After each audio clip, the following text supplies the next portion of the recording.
afternoon, and welcome to the Council of American Ambassadors Roundtable with the Honorable Andrew Bremberg, current President and CEO of the Victims of Communism Memorial Foundation. Previously, Ambassador Bremberg served as the representative of the United States to the Office of the United Nations and other international organizations in Geneva. My name is Grace McAllister, and I serve as the Communications Director with the Council. I have two brief housekeeping notes. First, this event is being recorded and will be posted on our website for those who are not able to join us here today. Secondly, we strongly recommend asking questions. There are two ways to do this. First, there's a Q&A button located at the bottom of your screen, which you can use to type in your questions. Or you can raise your hand and I will call upon you after there's been a little bit of a program. Next, I would like to introduce Ambassador Vosh, who is a director here at the Council of American Ambassadors. She was previously the U.S. Ambassador to Estonia during 2004 to 2006. She currently serves as the interim president at the Institute of World Politics. Ambassador Vosh, the floor is yours. Well, thank you very much, Grace, and welcome to everyone. Good afternoon to this session of the Council of American Ambassadors Roundtable. We've had the pleasure of already hearing your introduction, Ambassador Bremberg, but welcome. Once again, most recently in your career, you were the representative of the United Nations and other international organizations in Geneva. And that is fascinating. Perhaps you'll be able to share with us how is it that you ended up in Geneva of all places. And previously to that, you served as an assistant to the president and the director of the Domestic Policy Council at the White House. Of note, you did receive your Bachelor's of Arts degree at Franciscan University in Ohio and your JD degree at the Catholic University of America. And it is wonderful, the fact that you are the CEO and president of the Victims of Communism Memorial Foundation, which I have the pleasure of being a director. Most recently, you did travel to Europe to meet with senior government officials from Romania, Poland, and Hungary. And in lieu of the current events, it is perfect timing that you'll be sharing your perspective on what you found there. So welcome, Ambassador Bremberg. Well, thank you. And thank you, Ambassador Vosh, and thank you to CAA for inviting me to join in this roundtable discussion today. I'm really honored to join such an important group that I think shares a lot of common experience that is unique to the experience of political ambassadors serving overseas. And I wanted to share a little bit about my most recent experience in my trip to Romania, Poland, and Hungary just in February. But before I did that, I just want to introduce myself. Thank you for the gracious introduction. I came to my experience serving as a U.S. ambassador kind of in a different perspective. I had served for almost 20 years in government, but almost exclusively in the domestic policy sphere. So I had served in the Bush administration for 8 years doing exclusively healthcare policy. And I then, as you said, I ran the White House Domestic Policy Council. So going to Geneva and going into foreign policy was a big shift. But what I just wanted to share, my reasoning for that was that two things were going on. One, I was increasingly concerned about the rise of China in the multilateral space. I had not directly experienced it yet, but I was learning more about it, like many of us, I think, have just in the last 5 years. And I knew that the UN in Geneva was an extremely policy-dense, policy-rich environment. I've heard the adage across the UN system of New York being the kind of showroom or the dinner table, and Geneva being the workroom or the kitchen. And I knew that the domestic agencies that I had worked so closely with were really the kind of more technical policy leads for the issues that would come up in Geneva, and they would be a good fit.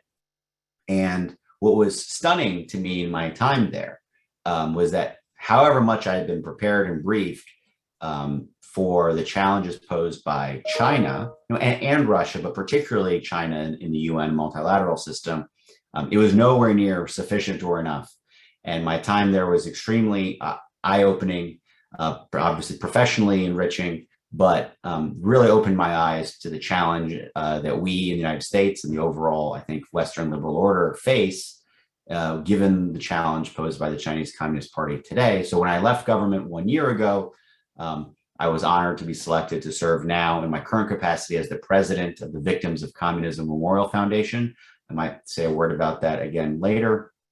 But so it was in this capacity that I had the opportunity to travel to Romania, Poland, and Hungary just recently, and both learn myself and talk with people both in those countries and here in the United States about the real importance and the impact of learning and remembering the history of communism, both relevant to not only understanding the past, but relevant to today. So I just wanted to thank you for the opportunity to kind of introduce myself, provide that context for kind of how I come to this.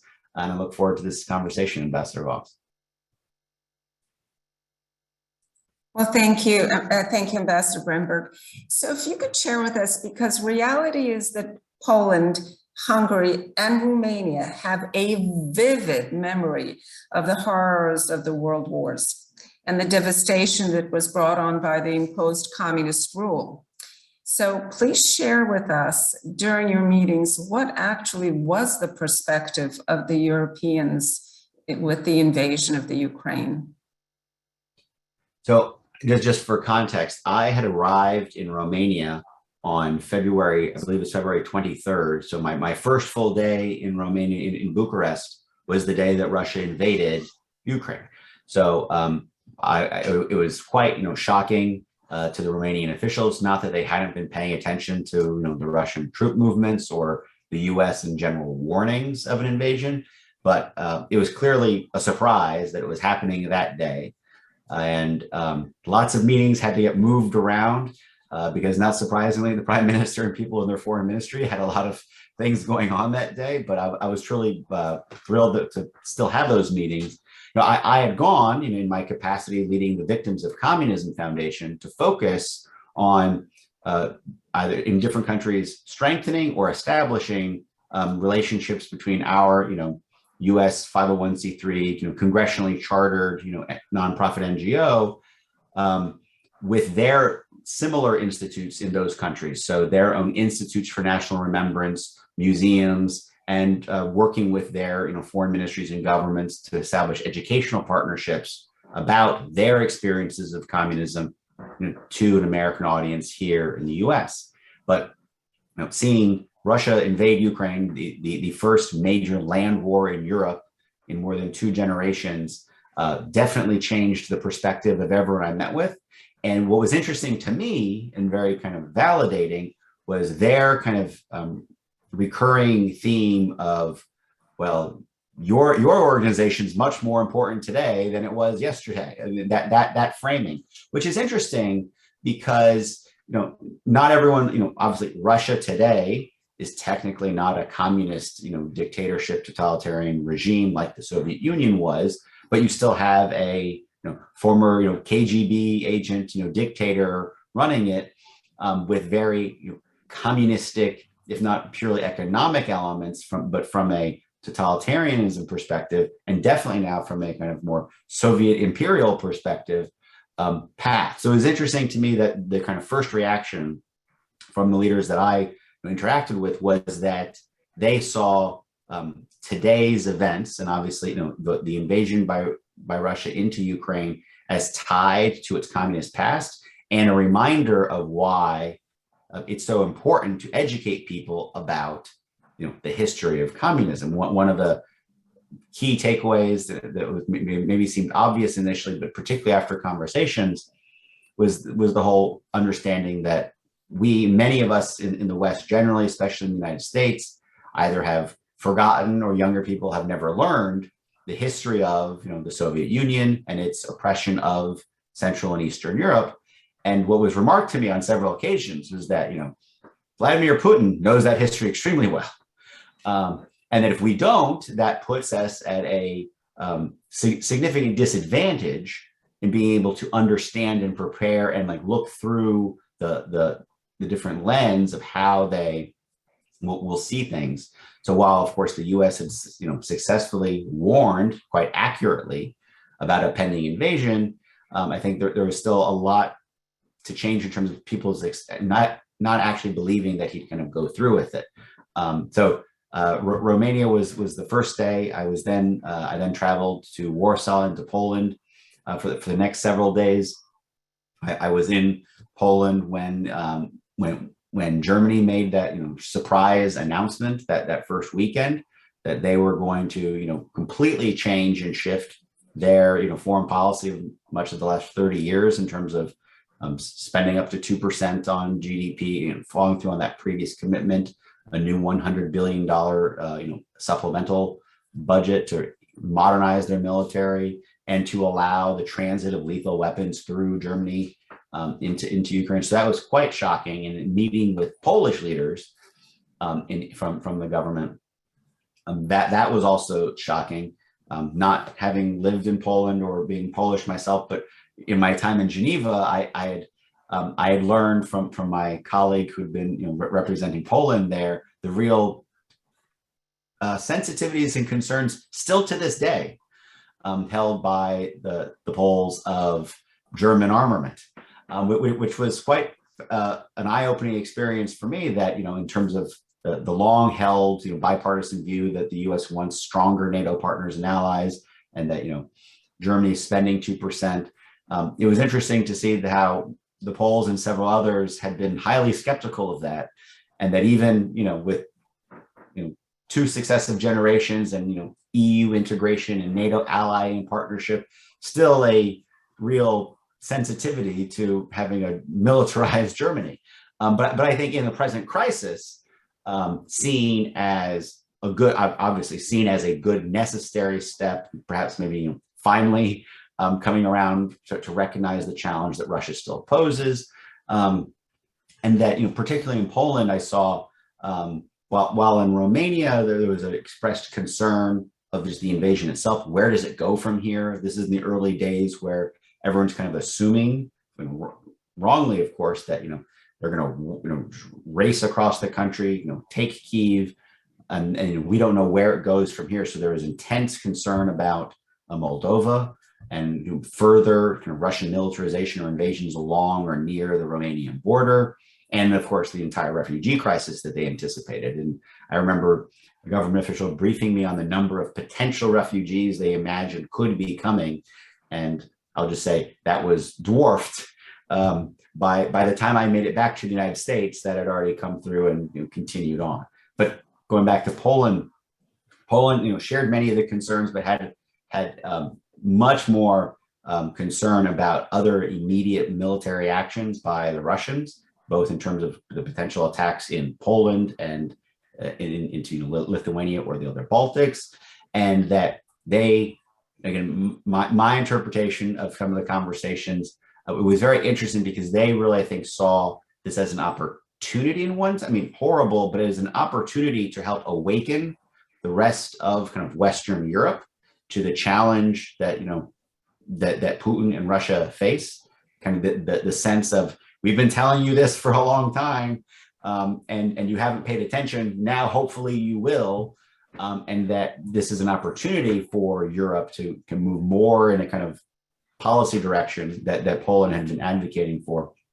And then just to round out the trip, I don't want to go on too long with my initial thoughts. And then, of course, I was in Budapest, Hungary, again, meeting with senior government officials. And of course, Hungary's experience and position is very different than Romania or Poland. Of course, they'd had a closer relationship with Russia.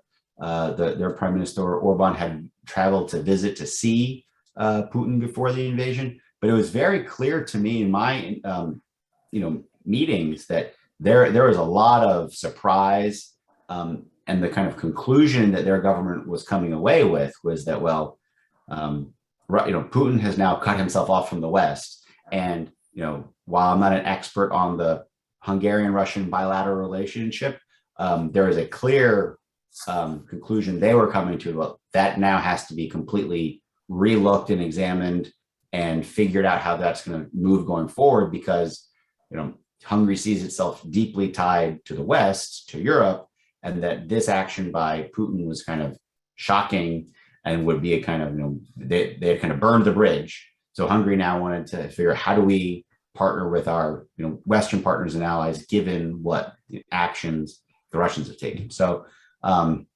very interesting and different perspectives. overall similar, but very different and unique, and quite, quite historic in terms of being in the region when Russia invaded. Well, my goodness, the timing of your visit. But based on what you just presented, it is obvious that history never goes away. And you must have felt that with each of your meetings, the horror of people who have either themselves or their family members experienced the devastation of a World War II, to be actually seeing this once again. I wanted to ask you, were the countries asking you specifically, or you/the United States specifically, and if so, for what? So it was interesting, obviously, being a former U.S. ambassador, no longer, part of the U.S. government, that they obviously knew that, but still looked to me as, as a former ambassador relevant to the U.S. government space, is I think the way they view it. Their real asking question is about the U.S. commitment to NATO. That was, first, second, third. I mean, that was the clear priority, and asking my own perspective, and, being in Washington, what are the different nuances that I saw in terms of the conversation. So that was definitely the first question that was the biggest priority, as you said. And I think as it relates to that, particularly given I was there in my role as, now the president of the Victims of Communism Foundation, they asked specifically about Americans' understanding of communism and that context. And what I found was that, unfortunately, what I was telling them is that, the vast majority of younger Americans have obviously they have no memory of communism and have never really learned about it in their schools. Interestingly, several officials I met with said that's a problem they're having in their own country. That even though they have the scars and lived under communism, they have not quite figured out how they are transmitting that experience from an education perspective to younger generations.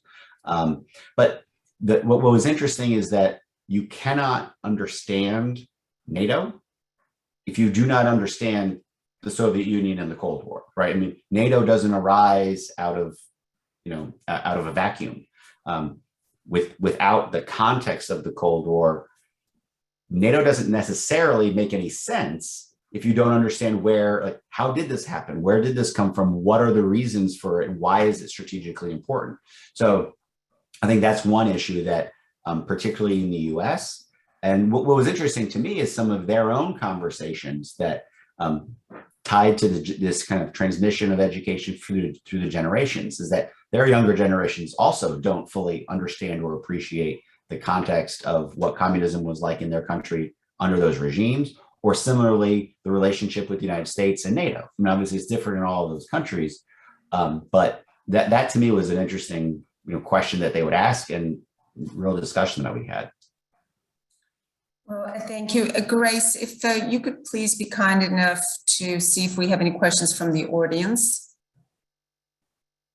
Yes, so we do have one question, and it's in regards to Hungary. It seems that Hungary, who has suffered very much under Russia, does not appear enthusiastic to push back at Putin's actions that are currently occurring. So in your opinion, what underlies Hungary and Prime Minister Viktor Orban's decision and response? So obviously a great question. My view is that the Prime Minister has sought, and I think has succeeded in positioning Hungary in Europe in a way in which it fights above its weight class, so to speak, in terms of given its population, GDP, because he's taken this approach for certain and obviously deeply tied to the EU, but partially antagonistic relationship with aspects from Brussels, relationship with the US, and this nuanced, different relationship that's not one out of this fear or seeing it as an enemy or a threat with both Russia and China. It's straddled this space, which I think they've done out of what they think is best interest for their citizens, their country, but they don't have a border with Russia. They're aware of that, and they like that. I think, seeing, they do have a border with Ukraine. And I think seeing the invasion in this context says, whoa, whoa, whoa, we don't want to have a border with Russia. I think the fact that, they haven't had that border has made them, over the last several years, a little freer to take that approach, right? Where they're not one of the Baltics or Poland, obviously, or Ukraine, where they have a current border with Russia.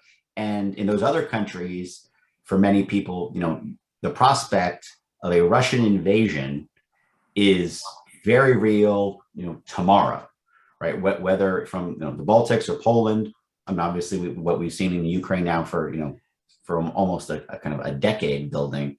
But Hungary doesn't have that. It hasn't had that experience for the last decade plus. Whereas you have that in all these other countries that have a much tougher, and then you also have the whole energy dynamic, which I haven't even talked about, and I'm by no means an expert in. But the path through which all of these countries have sought to either delink or not delink their dependency on Russian gas and oil obviously plays into all of this. And obviously, Hungary is one of the countries that has, used Russia for an oil resource, which I think is, a larger problem for all of Europe, that we've seen this approach over the last decade plus of shutting down coal plants, shutting down nuclear plants, and not building up resilient energy capacity that makes you as a continent increasingly dependent on Vladimir Putin for growing by years and years and years without replacing it with any meaningful, stable energy source. And obviously this is something being talked about a lot right now and still being hotly debated about how does Europe move beyond this point right now. But I think that's definitely been part of that dynamic. Thank you, Grace. Do we have any other questions? Yes, we have another question. It's a little bit more nuanced. When you were a representative to the US, the European Office of the United Nations in Geneva, were you involved in a convention of the Security Council that discussed chemical warfare, and was Russia part of that signatory? Will there be repercussions if they step outside of these guidelines? And then the second part of the question is, on March 24th, 2022, President Biden said the US would, quote, respond to Russia if President Putin uses chemical or biological weapons, going so far as to say that NATO would respond in kind if Russia uses weapons of mass destruction in Ukraine. Does the current set of regulations allow for the US or NATO to respond in kind to Russia's actions like President Biden has mentioned? So I was not the representative to the CD or the Committee on Disarmament. We had a career State Department ambassador that was there during my tenure. So I didn't handle CD or chemical weapons. So I'm going to largely dodge the question because I don't have an answer to it into the last part in terms of the technical application of the convention. If Russia were to use chemical weapons, I'm a lawyer, but I don't understand. I have not read the convention to understand how that works in that context. But let me just use that as a brief jumping off point, just to talk about my experience in Geneva and what's happening today.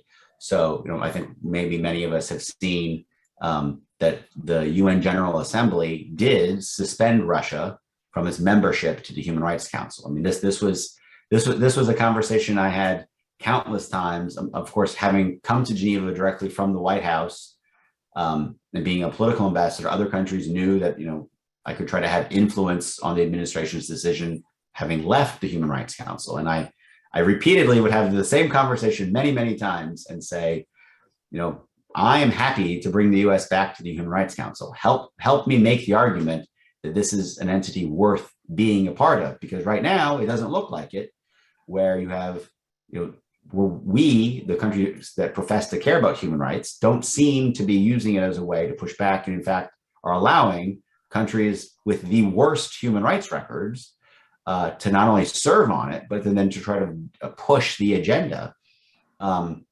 in this context. So it was very frequently disappointing to see a lot of our kind of Western and European allies seem to care more about the image of the council than its function and application. Whereas seeing the action just last week, of them actually suspending Russia's membership of the Human Rights Council is a great first step to actually see countries take. Now, it was interesting and a little disappointing to see how much the vote dropped off in terms of that first vote, where you had 140 countries condemning Russia's invasion of Ukraine, and now when it came to suspending their membership in the Human Rights Council, you lost another 50 countries.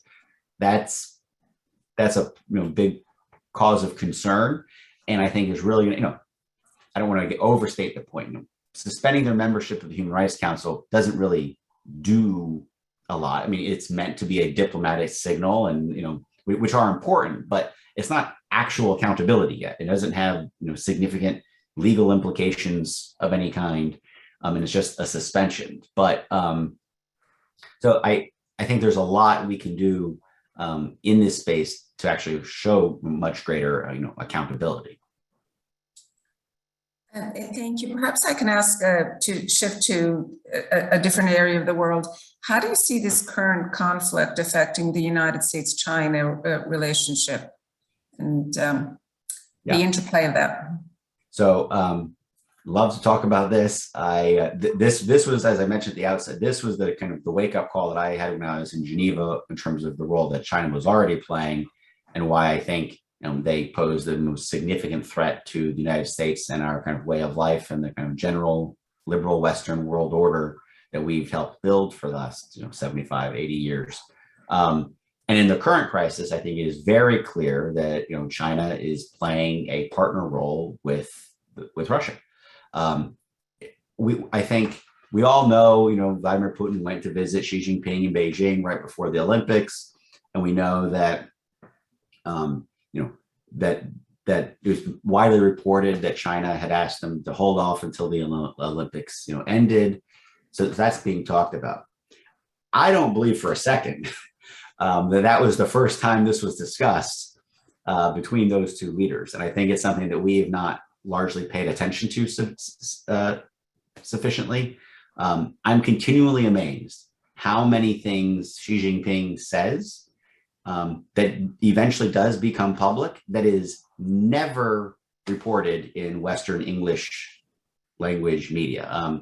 Being new to this space, that's one of the big surprises I've had, is that you have so little English translation, Mandarin translation, and no coverage of it. So you frequently have speeches that Xi Jinping gives that are not, classified. They're not kept kind of top secret or anything like this, but are just delayed in their release. And what I had seen in January of this year, a speech he gave in the fall. So it was probably the October, November timeframe, that again wasn't released until January. And then because I've worked with a lot of people that have learned this space well, I get information from them that are doing those sort of translations and writing kind of short analyses of them, but it's not covered widely. And what was stunning in that, even in January, was that Xi Jinping in the fall speech had created this entire context for justifying and praising the strategic brilliance of Mao's decision to engage in an offensive war and invasion in the Korean Peninsula, and that how this, what you would see as active aggression, was fundamentally a defensive one that was one punch to avoid 1,000 punches. I forget how it was translated or what the context was. And what was so stunning to me is that, particularly a month later after Russia invades, is that while there's lots of analogies for the Russian invasion of Ukraine, and no analogy is ever perfect, I think the one that is perhaps the best, that gets the littlest attention I've seen, is not any previous Russian war. It's the Korean War, right? That the lesser, communist power of the Moscow-Beijing relationship, pushing its own regional advantage to solidify its regional control in the face of a potential U.S.-led Western response, and makes that push. And from what Xi Jinping just said months ago, that was really wise to press to avoid the strengthening of any kind of American Western foothold in East Asia, and the need to show that we could, fight them off. And that was the kind of justification from his analysis of doing it kind of preemptively. And you feel like, wow, this is history. History doesn't repeat itself, but it rhymes. So this is, I tilted a little bit and like, okay, Beijing's the senior partner, Moscow is the junior partner now, and this is Russia acting out in its geographical sphere of influence of what it focuses on. Again, testing the American and Western powers, knowing that it has a partnership with Beijing that will support it as it engages in this war. And I think while it's been talked about some in the media and some in the foreign policy space, I just honestly don't think nearly enough in terms of how much I think China is partnered. I mean, that long statement that they put out together in February, but there's no area that is off limits for their partnership. I mean, that is maybe that to us that may sound kind of, well, that's just a press release talking. That's not. Having talked to other kind of actual China experts, that's a big deal. And I think they're bought into this. And my bottom line up front is we need to realize that we are going to have to figure out how we directly make the consequences of Russia's invasion of Ukraine a direct diplomatic and potentially economic issue with China. Excellent. Grace, are there any more questions? Yes, I have another one. It says, so you currently serve as the president of the Victims of Communism Memorial Foundation and mentioned earlier the importance of knowing the history of communism as a lens for viewing current events. What are some ways you think this education should occur, and what is your organization doing to make that happen? Great question. Thank you. So let me just give a quick, so we've done a number of things as an organization from an educational perspective. So one that I think is really important that I'm proud of is we actually have, you can maybe see it in the video behind me right there. We have a curricula designed for middle school and high school students to help teachers teach them about the history of communism and its victims. So when I came on a year ago, it's a very good curricula, but honestly, there are some places where I felt important information missing. And also I'm very familiar with how classrooms are worked today, and a thick spiral book or a PDF document is not how teachers are engaging with their students in the classroom right now. And so what we are currently in the process of doing, we're finalizing our next edition, which is going to be a more in-depth, but also it is a web-based, web design-based curricula. So with embedded images and videos and manners in which like a teacher can actually use it in the classroom today. But we're actually getting, that won't be done till the end of the summer. So that'll be coming at the end of the summer. But in the next couple of weeks, we're going to be releasing 2 of the chapters early, because an entire chapter on the Holodomor and a chapter specifically on Stalin are extremely relevant to how a teacher might be talking about current events today. Because if you do not understand the kind of Stalin period, Stalin era, and his approach, let me put it this way: if you understand the Stalin era, you have a much better understanding and appreciation to understanding Vladimir Putin. It's interesting because some people who are kind of non-opponents of communism, maybe sometimes even defenders or try to push around the issues, will say how Vladimir Putin, attacks Lenin. Well, that is true, but he lionizes Stalin. I mean, he has done a lot to try to create Stalin as an incredible Russian hero, and tried to rehabilitate the image of one of the worst mass murderers of the 20th century into being this hero. And I think understanding who Stalin was and what he did is critical to understanding the potential brutality and lengths that someone like Vladimir Putin may go. And then the other chapter that I mentioned that we're about to pre-release is on the Holodomor, and understanding, Stalin's government policy imposed famine on the Ukrainian people that killed millions of people in less than 2 years, really sets the tone for understanding, particularly for a younger audience, this question about the kind of is Ukraine part of Russia? Is it not part of Russia? When was it part of Russia? But to understand that, given that that relationship changed over time at different points in history, and that's a historical fact, but to see that, okay, it's, Soviet dictator Stalin instituted a famine to kill them all. And, as we talk about today, in terms of the potential food crises that come out of this, I mean, even back then, Ukraine was a breadbasket of Europe that, grew the wheat, and they took all the wheat to Moscow and used it for, outside of Ukraine, or an even exportation, as you had millions die of starvation. So that's an important historical context for people to learn and understand today, as we're seeing this kind of new brutality. I mean, if we think about some of these examples, when I was truly stunned to hear the first stories coming out of, I believe it was Mariupol, about deportations into Russia. I mean, I was I was just stunned into silence to say, my God, I have only read about that from, history or people's families' experience, but that is decades ago. And to see that being reported today, if you do not understand the history of the massive deportations and gulags and what the Russians or the Soviets did, you can't begin to fathom and understand what they are doing now. And I think that link is just so important. Maybe maybe I went too long there, but. Ambassador Bremberg, the answer to that question is, with the victims, one of the goals of Victims of Communism Memorial Foundation is to continue to educate the younger populations. And with that said, there's a wonderful program that you have. It's called the Witness Program. So if you log into voc.org, you can see very short videos of survivors of failed communist policies, from young 20-year-olds, whether from North Korea or from Cuba, from other places in the world. Now, so with saying that, and the important work that VOC is doing in reference to education, I have a question.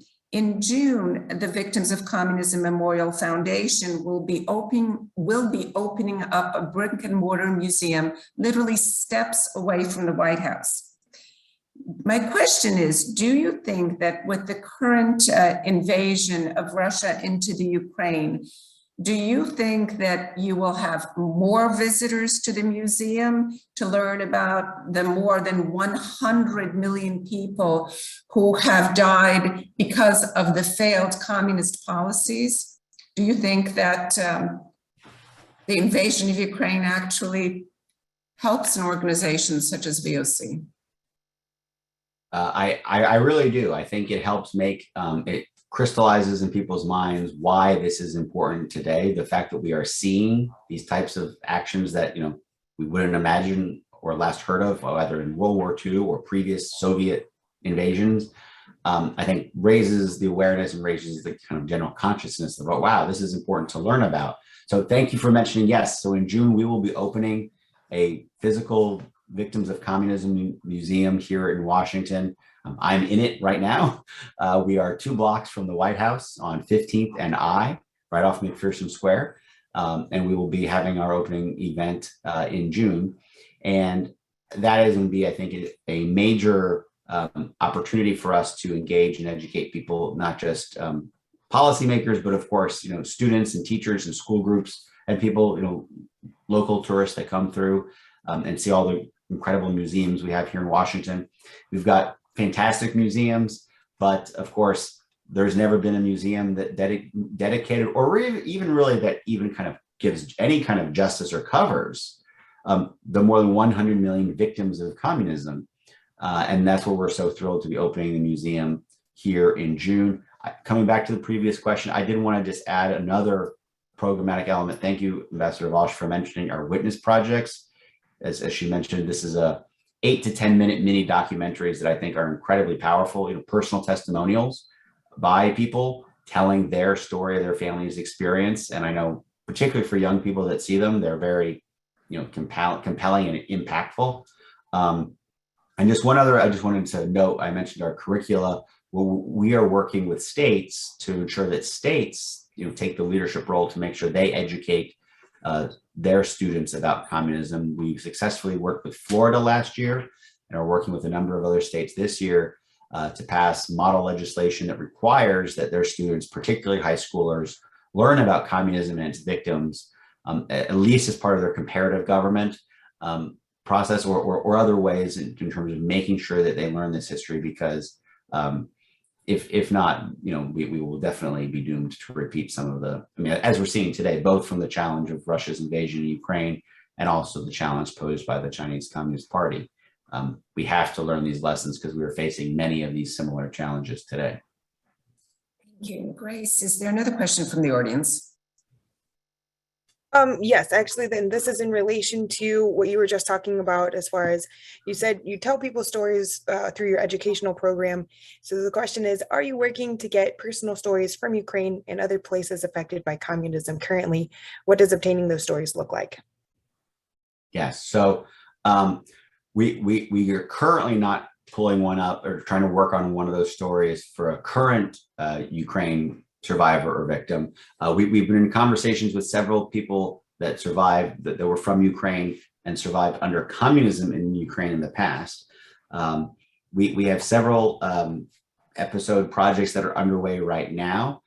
Some of our recent ones do involve more kind of current victims of communism, of current communist regimes, I should say. So we've had witnesses speak that were from China, from North Korea, from Cuba, and we are looking to add more right now. And of course, we've also included testimonials and very powerful ones from Romania and Poland, and from another current one, we've also included a really powerful witness video from someone from Venezuela as well. I'm always amazed by his story, because his family it shows the multi-generational level. His family fled the Soviet Union. His grandfather fled the Soviet Union to Cuba. His father then fled Cuba to Venezuela.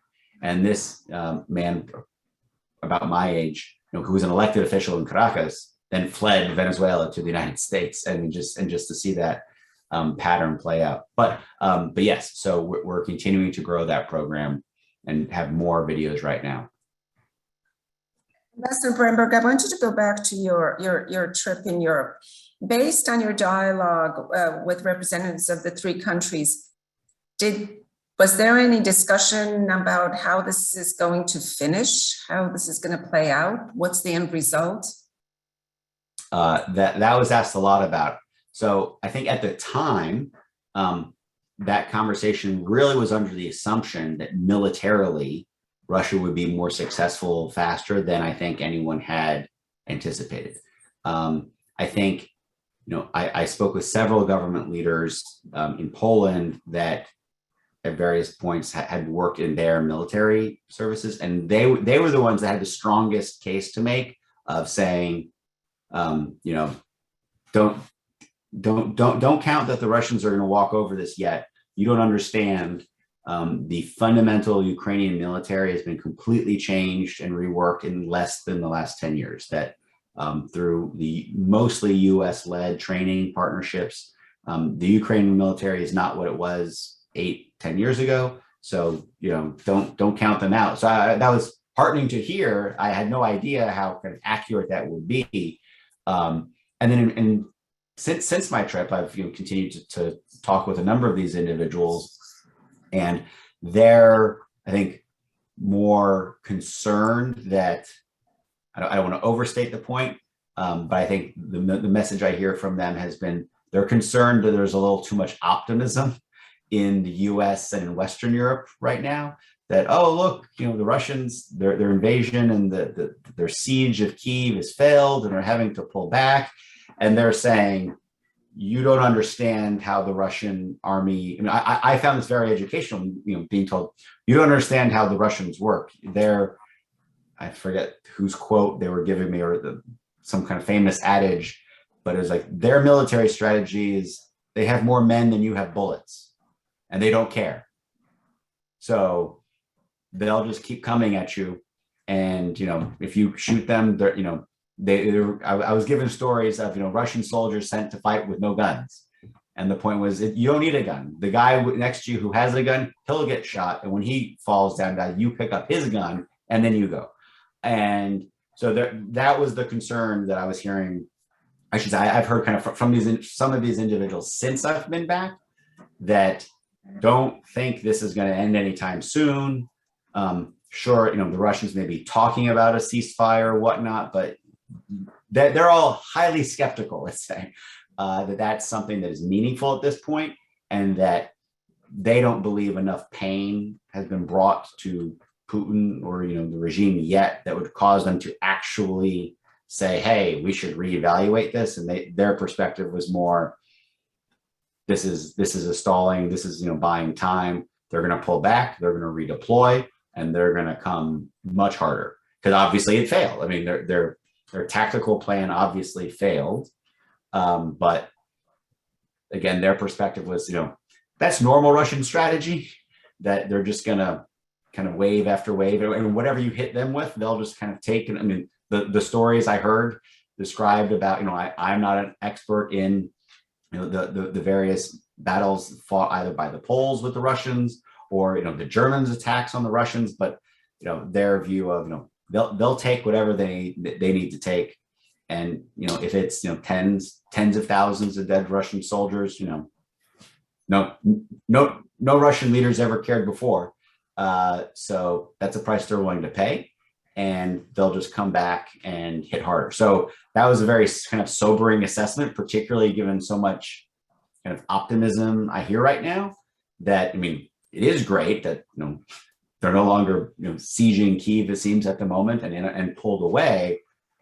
It is obviously a cause of huge concern if what that portends is not a hopeful ceasefire outcome or something that moves out of this, but from their perspective, one that leads to no, they're going to come back, and they're going to come back harder. And that's just horrifying to even think about. Well, thank you. Grace, any more questions? There are no more questions at this time. Well, Ambassador Bremberg, can you end on a happier note? Perhaps you can share with us some fun fact from your trip. Sure. Well, I will end on a happier note. I am an optimist, and it goes back to my time in Geneva, where I was really genuinely disappointed and concerned by the lack of our kind of Western partners, U.S. partners and allies' willingness to step up and protect or defend the international order that we had created. That they seemed to take it for granted, and that there was not this sense of that we were going to actually step up and do anything. I spent most of my time whether the Jeremiah or John the Baptist or just trying to say, come on, we need to do something here. And small anecdote, we had one great success where, as many of you may know, the UN leadership elections come up all the time and sometimes can be quite important. And I was there, the leadership election for the World Intellectual Property Organization was going on. And everyone told me that the candidate from China was going to win, and that was a bad thing, but there was nothing we could do about it. And I was stunned that this was the pervasive attitude. And thankfully, very long story short, the US led, and the Chinese candidate lost in a decisive vote, like the biggest vote margin, I think, in any competitive election they'd ever had. So that was a positive note, but I kept a general sense of concern that for many, they cared more about, I would have lots of in-depth conversations about, is multilateralism a means or an end? Is it something that's a good in of itself, or is it potentially a great tool that helps us achieve these greater ends of peace and security, stability, economic growth, development, human rights? And it was an interesting conversation to have with many of my colleagues. But when I left Geneva, it was with a real concern that at the end of the day, I don't think I would count on them. I fear they're not going to kind of step up to defend this international liberal order that we've created, because it takes defending. You can't just, it's like maybe gardening, we've built this garden decades ago, but man, it's been decades now, and the weeds are running all over the place. And if we're not doing the work to reform and maintain it, you're going to lose what you have. But right now, I feel as though, again, I don't want to sound too optimistic, but we have seen strong statements and actions taken. And I think there really is this wake-up call, particularly in Western Europe, that, words on a page. The most striking thing, talking to some folks here and Western Europeans, is this mirror image fallacy idea that, each of us, whenever we think of someone else, can't help but impose our own way of thinking into, they're just like us. And this recognition that sometimes, no, they're not. They run my analogy has been, they run a different operating system. So what to us seems like a crazy code or program that makes no sense and could never work, if they run if your Windows or their Mac or vice versa, they're running a different operating system, a different value set. So what would never make sense to you or work for you might make perfect sense and work for them. And if we understand this now and say, wait, we actually need to work together, as we have our own differences, but largely we still view the world fundamentally through the lens of wanting to promote and protect this Western liberal order. If we're actually now willing to work together to stand up for it, to take action to defend it, that's my cause for optimism. And that's whether that's combating Russia in the face of this heinous invasion in Ukraine, but also I think more significantly middle and longer term, the Chinese, in terms of their approach. That's where I would end with my hope for optimism, that if this is a catalyst event that gets us to wake up and take these challenges and threats seriously, to actually work together, this could be an opportunity for us to make the world better. Well, Ambassador Bremberg, personally, having lived under communist rule in Poland, imposed communist rule in Poland, I wanted to thank you for all the work that you do in the Victims of Communism Memorial Foundation. And I also wanted to thank you collectively from the Council of American Ambassadors. Welcome, and thank you very, very much for your presentation today. And we look forward to seeing you soon. And thank you to everyone for joining us, and to Grace and Joyce for being instrumental in putting this event together. Thank you. Thank you, Ambassador Vosh.